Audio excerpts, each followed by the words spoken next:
Pazhayangadi Thavam railway മേൽപ്പാലത്തിലെ അറ്റകുറ്റ പ്രവൃത്തി പുരോഗമിക്കുന്നു. പാലം അടച്ചതോടുകൂടി വാഹനങ്ങൾ വഴിതിരിച്ചുവിടുന്ന റോഡിലൂടെ ഗതാഗതം താറുമാറായി. താവം വേട്ടക്കുരുമ്പകൻ ക്ഷേത്രം റോഡ് വഴിയാണ് ചെറുവാഹനങ്ങൾ കടന്നുപോകുന്നത്. ഇവിടെ ഗതാഗതക്കുരുക്ക് രൂക്ഷമാവുന്നത് ജനങ്ങളെ ഏറെ ദുരിതത്തിലാക്കുകയാണ്. വാഹനങ്ങളെ നിയന്ത്രിക്കാൻ ആവശ്യത്തിന് ട്രാഫിക് പോലീസിനെ നിയമിക്കാത്തതാണ് ഗതാഗതക്കുരുക്കിന് പ്രധാനമായും കാരണമാകുന്നത്. മണിക്കൂറുകളോളം ആളുകൾ ഗതാഗതക്കുരുക്കിൽ പെടുകയാണ്. സ്കൂൾ ബസ്സുകളും ആംബുലൻസും ഗതാഗതക്കുരുക്കിൽ പെടുന്നത് പതിവായി മാറിയിരിക്കുകയാണ്.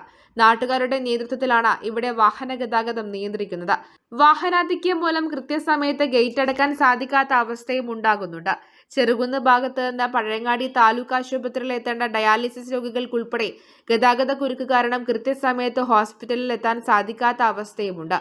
തിരക്കേറിയ സമയങ്ങളിൽ പോലും ഇവിടെ പോലീസിന്റെ സാന്നിധ്യം ഉണ്ടാവുന്നില്ല. ഇപ്പം ഈ പാലം ബ്ലോക്കായി പിന്നെ നന്ന അവസ്ഥയെല്ലാം ഇല്ല. ഇപ്പം ഒരു പോലീസുകാരെങ്കിലും ഇവിടെ നിർത്തേണ്ടതുണ്ട്. ഇപ്പം നാട്ടുകാരെല്ലാം കൂടിയിട്ട് സഹകരിച്ചതുകൊണ്ട് ഒരു ചെറിയ വിധത്തിലെങ്കിലും ട്രാഫിക് ഒരു ബ്ലോക്ക് ഒഴിവാക്കാൻ കഴിയുന്നുണ്ട്. പിന്നെ രാവിലെ അവർ വന്നിട്ട് നിർത്തേണ്ട കടമയുണ്ടല്ലോ. അതുകൊണ്ട് മറ്റുള്ള യാത്രക്കാർക്ക് പെട്ടെന്ന് അർജൻറ്റായിട്ട് വേറെ ജോലി സ്ഥലത്തേക്കെല്ലാം പോകുന്നത് വലിയ ബുദ്ധിമുട്ട് തന്നെ.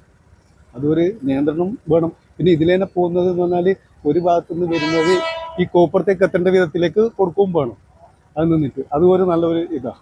നിലവിൽ പാലം അടച്ചതോടുകൂടി കണ്ണൂരിൽ നിന്ന് പുറപ്പെടുന്ന ബസ്സുകൾ താവം റെയിൽവേ മേൽപ്പാലത്തിന് സമീപത്ത് യാത്ര അവസാനിപ്പിക്കും.